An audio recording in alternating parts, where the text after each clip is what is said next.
दिगंबरा दिगंबरा श्रीपाद वल्लभ दिगंबरा सर्वांना श्री स्वामी समर्थ श्री गुरुदेव. स्वागत आहे आपल्या माझ्या या चॅनल मध्ये.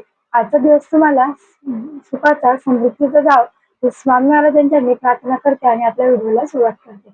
तर सर्वांना आता कसं माहित की आता सण अधिक महिना म्हटलं की आपले सणासारखाच तो महिना चालू होतो. म्हणजे जसं की आपले सणच चालू होतात तर पूर्ण अधिक महिना आणि धोंड्याचा महिना हा एकच मानला जातो. तर अधिक महिन्यात हिंदू धर्माला खूप म्हणजे हिंदू धर्मात अधिक महिन्याला खूप महत्व आहे. जेणेकरून धोंड्याच्या महिन्यात सोनं खरेदी केलं जातं जावयासाठी. कोण अंगठी देतं, कोण चैन देतं, परत त्याचबरोबर आपल्या मुलीलाही साडी चोळी करतात. असे सगळे आपण हे करत असतो. अधिक महिन्यात रीतिरिवाज असतात आपल्या मराठी माणसाच्या, त्या सगळ्या आपण पार पाडत असतो. तसंच काही आपण आईला आता ह्या वर्षी अधिक महिना 2 वर्षांनी आला तर 3 वर्षांनी अधिक महिना एक असतो. या वर्षी आहे तशी आपल्या आईची ओटी भरायची आहे. जसं की आपण जावयाचा मान सन्मान करतो तसं आईचं देखील करायचं आहे. पण ह्या वर्षी सरकारनेच म्हटलं, आपल्या मोदींनीच सांगितलं की जावयासाठी सोनं खरेदी करायचं नाही, तर अधिक महिन्यात सोनं खरेदी करायचं नाही. तर यावर्षी जावयांचे जरा हालच होईल, त्यांना अधिक महिन्यात भेटणार नाही काय अशा प्रकारे. तर आपण आज पाहणार आहोत सत्यनारायण पूजा कशी करायची, प्लस महिनाभर कशी करायची. कोण 7 दिवसाची करा, 5 दिवसाची करा किंवा मग तुम्ही महिनाभर करू शकता. तर आपल्याला माहिती आहे की 17 तारखेपासून अधिक महिना चालू होते तर 15 तारखेपर्यंत अधिक महिना चालू आहे. एक महिना पूर्ण आपण सत्यनारायण कसं करायचं, कारण अधिक महिना म्हटलं की भगवान विष्णूचा सर्वात प्रिय महिना, म्हणजे भगवान विष्णूसाठी समर्पित असतो.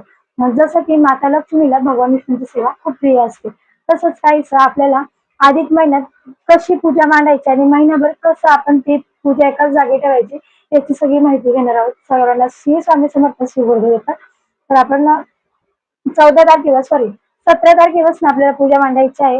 त्याच्या आधी सर्वात प्रथम आपल्याला आपल्या घरात म्हणजे सगळेच बोलतात की वर्षातून एकदा पोथी झाली पाहिजे, एकदा सत्यनारायण आपल्या घरात केलं पाहिजे असं.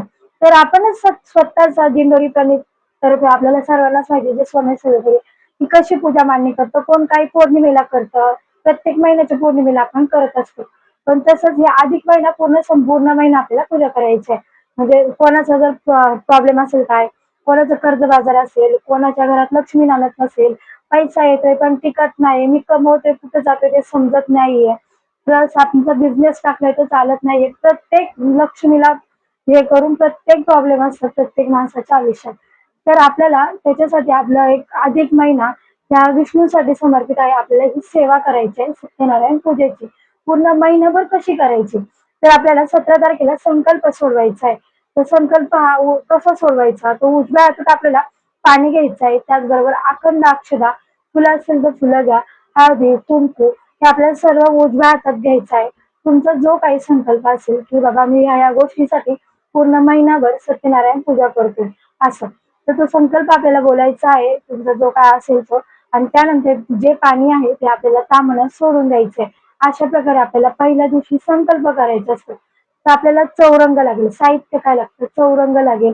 आपल्या घरात सत्यनारायण देवाचा फोटो पाहिजे. त्याचबरोबर बाळकृष्णाची मूर्ती पाहिजे. तर बाळकृष्ण हा सर्वांच्याच घरात असतो. सत्यनारायण फोटो नसेल तर छोटासा आपल्या घरी घेऊन या आणि त्याची आपल्याला पूजा करायची आहे. त्याचबरोबर चौरंग पाठ काही चालेल. व्हाईट कलरचा कपडा आपल्याला लागेल. त्यानंतर ताम्हण लागेल, नारळ म्हणजे कलश लागेल, विडाची पानं, 3 सुपाऱ्या. म्हणजे तुमच्याकडे जर गणपती मूर्ती असेल गणपतीची तर ती मूर्ती ठेवा, जर मूर्ती नसेल तर सुपारी ठेवा. अशा प्रकारे सगळं साहित्य आपल्याला लागणार आहे. त्याचबरोबर अर्धा किलो गहू, अर्धा किलो तांदूळ हे सगळं आपल्याला लागणार आहे. तुमचं असं म्हणजे अशी पूजा आपल्याला मांडायची पहिल्या दिवशी. ज्या एकाच ठिकाणी पूजा मांडायची आहे पण ती महिनाभर आपल्याला त्याच जागेवर ठेवायची. घर छोटं असेल तर फक्त तुम्ही फोटो पुढे बसून जरी तुम्ही सेवा केली तरी पण चालेल. तर पूजा मांडायची असेल तर आपल्याला एकाच जागेवरती चौरंग ठेवायला लागेल. त्यानंतर रोज सकाळी म्हणजे रोज पूजा उचलायची नाहीये, फक्त आपल्याला सत्यनारायण देवाचा फोटो पुसून घ्यायचा आहे. जर तुमची चौरंगाच्या वेळेवरची आंब्याची पानं जर सुकली असेल तर ती एक 8 दिवसांनी तुम्ही बदलू शकता आणि जरच लय 2-3 दिवसात सुकली असेल तर तुम्ही 2-3 दिवसांनी पूजा बदलू शकता अशा प्रकारे. तर आपल्याला फोटो परत आज पुजला उद्या पण आपल्याला पुजायचंच आहे. मग उद्या तुम्ही पुसून घ्यायचा, परत अष्टगंध वगैरे लावून घ्यायचा. त्याचबरोबर आपल्या बाळकृष्णाच्या मूर्तीवरती रोज अभिषेक घालायचा, महिनाभर रोज अभिषेक घालायचा आहे. त्याच्यावरती पुरुष सुत्ता, स्त्री सुत्ता हा सर्व शिष्य हे सगळं बोलून, जर तुम्हाला हे वाचता येत नसेल तर मोबाईलला लावून द्या. जर तुमच्याकडे वेळ नसेल, कामाला जायचं असेल, काही गडबड असेल तर जर तुम्ही केलं तर डेली महिनाभर तुमच्या घरात ते घडणार आहे. म्हणून आपल्या बाळकृष्णाच्या मूर्तीवरती अभिषेक घालायचा. त्यानंतर आपल्या गणपती बाप्पाच्या मूर्तीवरती अभिषेक घालायचा. पंचामृत आणि रोज अभिषेक घालायचा. दुधादयाने रोज आपल्या घरात तो अभिषेक झाला पाहिजे गणपती बाप्पाच्या मूर्तीवरती आणि आपल्या बाळकृष्णाच्या मूर्तीवरती. असं सगळं आपल्याला रोज पूजा करायची. जी फुलं तुम्ही ठेवसान ती रोजच्या रोज काढायची, ते आपल्याला बदलायची. जर विडाची पानं तुम्हाला नाही बदलता आली तर तुम्ही एक 8 दिवसांनी जेव्हा तुम्हाला असं वाटेल की लय सुकलं तर ती तुम्ही बदलू शकता. रोज नाही बदलली तरी पण चालेल. पण ती पूजा फ्रेश दिसली पाहिजे, म्हणजे सगळं काही स्वच्छ दिसलं पाहिजे. तुम्ही मांडली रोज उठताय, पोथी वाचताय, अभिषेक नाही, काहीच नाही, फुलं चेंज करत नाही, मग ते तसं चालणार नाही. मग त्याचा काहीच उपयोग होणार नाही त्या सेवेचा, संकल्प केलेल्या सेवेचा. म्हणून आपल्याला रोजच्या रोज फुलं बदलायचे. काही तुम्हाला असं वाटलं असेल की पानं सुकल्यात, बाजूची पानं सुकल्यात, विडाची पानं सुकल्यात किंवा मग कलशाच्या भोवतीची पानं सुकल्यात, तर ती तुम्ही रोज चेंज करा किंवा मग 8 दिवसांनी चेंज करा. अशा प्रकारे आपल्याला रोजची पूजा महिनाभर करायची आहे. त्यानंतर आपल्या तुम्ही संध्याकाळी पोथी वाचा किंवा सकाळी वाचा, पण पोथी आपल्याला रोज महिनाभर वाचायचीच आहे. 5 अध्याय वाचायचीच आहे पोथीतले. तर आणि जरी तुम्हाला समजलं नसेल की जी पोथी तुम्ही केंद्रात आणसाल, जवळपास तुमच्याकडे केंद्र असेल तिथून आणत असाल किंवा मग आपल्याला पूजेच्या दुकानातही भेटून जाईल. त्या पूजेत सगळी काय साहित्य लागतं, कशी मांडणी करायची, सगळं त्यात दिलेलं असतं. ते वाचून आपण स्वतः ब्राह्मण व्हायचा, कुठेही पैसे खर्च करायचे नाही आणि खरंच या सत्यनारायण पूजेचा आपल्याला अनुभव येतो.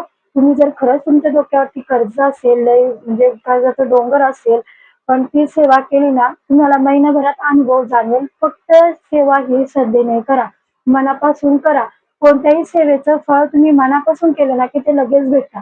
पण मनात नाही आपण करतोय म्हणून करतोय असं करू नका. मनापासून सेवा करा, मनापासून हात देवाचा. आणि स्त्रिया जर पूजा करणार असेल तर आपल्याला पपई कुंकू लावायचंच आहे. त्याचबरोबर आपल्याला पारंपरिक पोशाख हा आपला घालायचा आहे. जेणेकरून साडी असेल तर साडी वेअर करा, नसेल तर ड्रेस व्यवस्थित पंजाबी ड्रेस घाला. कोणी गाऊन घालू नका, जीन्सवर पूजा करू नका. फक्त आपल्याला साडी किंवा आपला व्यवस्थित ड्रेस आपला घाला. अशी आपल्याला पूजा करायची. जर जेंट्स करणार असेल त्यांनी सोवळं घाला, नसेल तर फक्त ब्लॅक कलरचं वस्त्र घालू नका. बाकी कोणत्याही कलरचं तुम्ही घातलं तरी पण चालेल. त्यानंतर आपली पूजा वगैरे महिनाभराची. तुम्ही म्हणसाल ताई उपवास पकडायचा का? तर ती पौर्णिमा असते, आपण एका दिवसच उपवास पकडतो. पण ह्या महिनाभराच्या पूजेत आपल्याला उपवास पकडायचा नाहीये, कारण ती सलग आपण महिनाभर करणार आहे. तुम्ही खाऊ शकता. सकाळी पूजा करून घ्या किंवा मग संध्याकाळी प्रदोषणात मध्यंतराच्या काळात आपल्याला पूजा करायची नसते. मग तुम्ही खाऊ शकता. उपवास वगैरे काही नाही. तुम्ही अजून काही रोज शिऱ्याचाच नैवेद्य का? नाही. तुम्ही रोज नाही शिऱ्याचा नैवेद्य केला तरी चालेल. कुठं गुरुवार आला, कुठं पौर्णिमा आली, कुठं काही सण आला तर तुम्ही शिऱ्याचा नैवेद्य दाखवू शकता. पण रोज जर तुम्ही गुळ, साखर असा नैवेद्य दाखवला तरी पण चालेल. खडी साखर, गुळ असा नैवेद्य दाखवला तरी पण चालेल. अशा प्रकारे आपल्याला महिनाभर सत्यनारायण पूजा करायची आहे आपल्या घरात. आणि खरंच जर तुमच्या डोक्यावरती भरपूर कर्जाचा जो डोंगर असेल, तुमचा बिझनेस चालत नसेल, घरात जर वादविवाद होत असेल, जर घरात तुमच्या लक्ष्मी टिकत नसेल, नांदत नसेल, तुम्ही एवढे कष्ट करून सुद्धा तुम्हाला त्यात यश नसेल ना, तर खरंच ही सेवा करून बघा आणि अनुभव घ्या. खूप भारी अनुभव येतो सत्यनारायण पूजेचा. खरंच सगळ्यांनी ही महिनाभराची पूजा करा. ज्याला महिना जर जमत नसेल त्यांनी 5 दिवसाची करा, 7 दिवसाची करा. विषम संख्येत तुम्हाला जसं जमेल तशी पूजा करा. पण या अधिक महिन्यात एक तरी सत्यनारायणची पोथी आपल्या घरात वाचू द्या आणि आपल्या भगवान विष्णूंची ही प्रभावी सेवा आपल्या घरात घडू द्या. आणि पूजा झाल्यानंतर आपल्याला आरतीही करायची आहे आपल्या घरात. संध्याकाळी जेव्हा तुम्ही पूजा वाचून घेसाल तेव्हा आरती ही आपल्याला सत्यनारायण देवाची करायची. आणि किती म्हणजे आनंद, म्हणजे किती हे उत्साहाचा दिवस.